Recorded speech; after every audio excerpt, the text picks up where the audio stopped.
Net দুনিয়ায় এখন জোর শেয়ারের ট্রেন্ড। বৃদ্ধার নাচে মুগ্ধ নেটিজেনরা। সাদা চুলের জলওয়া দেখে মুহূর্তে ভাইরাল হলেন বৃদ্ধা, শুধুমাত্র ক্লিক রেটের উপর দাঁড়িয়ে। চেনেন এই ভদ্রমহিলাকে?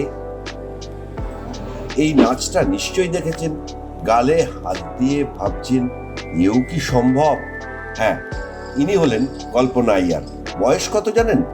70। 80-এর দশকে রাতের রজনীগন্ধা, আরমান ছবিতে উষা উত্তুপের গানে অরিজিনালি নেচেছিলেন এই বৃদ্ধাই।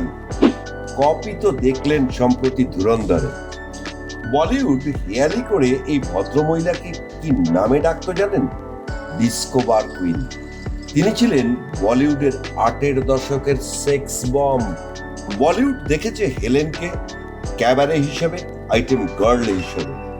বলিউডের কাছে এই সেগমেন্টটা নতুন কিছু না। নতুনত্ব হলো রিল লাইফে যখন হেলেন, বিন্দু, অরুণা ইরানিদের দাপট, তখন উড়ে এসে জুড়ে বসার মতো ইন্ডাস্ট্রিতে জাকিয়ে বসলেন কল্পনা আইয়ার। পরেরটা তো ইতিহাস। হরি ওম হরি। কল্পনার লিপে মেতেছিল ভারত। আর মহাগুরু ডিস্কো ডান্সার ছবিটা মনে নিশ্চয়ই আছে। বাপ্পি লাহিড়ী আর মহাগুরুর সিগনেচার ছবি যাকে বলা হয়। সেই কই ইয়াহা আহা নাচে নাচে আজও নাইট ক্লাবগুলোতে পা মেলানোর প্রথম পছন্দের গান। কল্পনাকে অখ্যাত মঞ্চ থেকে ঝেড়ে বেছে তুলে এনেছিলেন গায়ক মুকেশ। সাদামাটা ছিমছাম জীবন থেকে রাতারাতি স্বপ্নে সিঁড়ি বেয়ে মডেলিং থেকে মিস ইন্ডিয়ার মঞ্চ ঝড় তুলেছিলেন এই কল্পনা।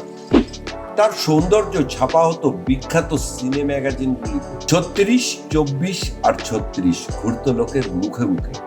বলিউডে ব্রেকটা এসেছিল 1980-তে রাজশ্রী প্রোডাকশনের হাত ধরে।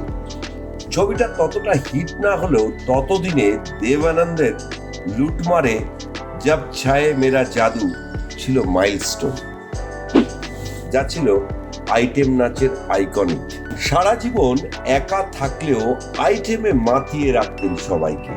এত বছর বাদে ফিরে এসে কি হলো কল্পনা? ডান্স ফ্লোরে দাঁড়িয়ে মনে করালেন বয়স যে এখনো একটা সংখ্যা মাত্র। বদলে গিয়েছে চুল, চেহারা, রূপ, তা বলে নাচের ছন্দ ভোলেননি এখনো। তাই ফরম্যাটটা যাই হোক না কেন, রামবাহ বাজতেই মেতে উঠলেন 70-এর যুবতী কল্পনা। শরীরের দুলুনি মুহূর্তে হলো ক্যামেরাবন্দি। ভাইরালের ভাইবস আসার আগেই ভিডিও হলো ভাইরাল। হারিয়ে যাওয়া কল্পনা এই বয়সেও মনে করিয়ে দিলেন তার আবেদনের জোর। আর জোর দেখে জোর তার জোর নেটিজেনরা। Bureau report, news poll Bangla.